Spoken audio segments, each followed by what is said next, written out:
So those life experiences, teacher, mother, grandmother, first lady, representative, and advocate for early childhood education, an advocate for public libraries. I've traveled all over the world talking about economic development in 6 or 7 different countries. I've led delegations, economic development delegations. These are all the things that have made me who I am.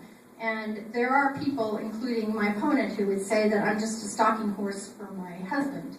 I'm a shill for my husband, and he doesn't, and the people who say that don't know Christy Vilsack very well. And if you'd ask my husband, some people think that maybe I'm too nice to run for this office. He would be quick to tell you that that's not the case at all. I'm not nearly as nice as all of you think I am. So Steve King and I are both applying for a new job. And I think that we both have a completely different way of looking at the job. I see this job very specifically.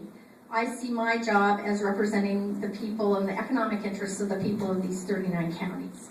And that I see it actually the way that I saw my classroom as I was teaching for the last 38 years.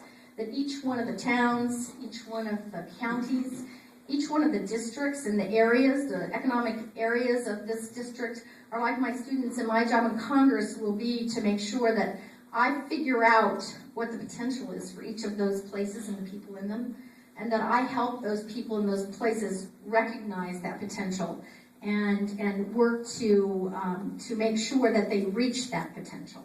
And that is my focus. And I think Steve King sees the job very differently.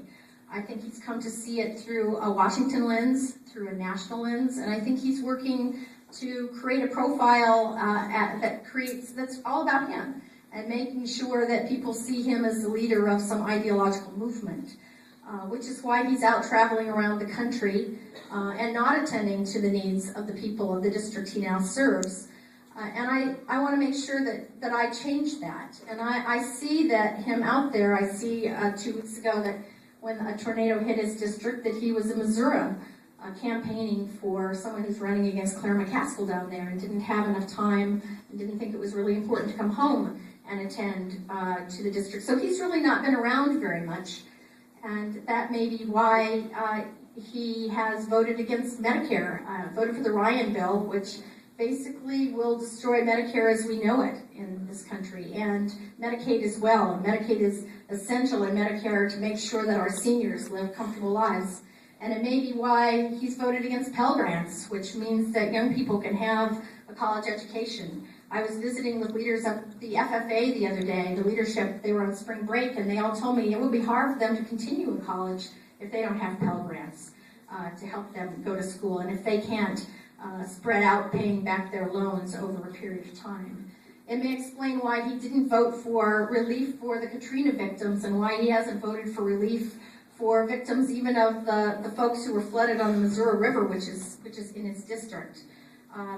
It may also explain why he didn't vote for extending unemployment benefits for people who were out of work, basically calling us a nation of slackers.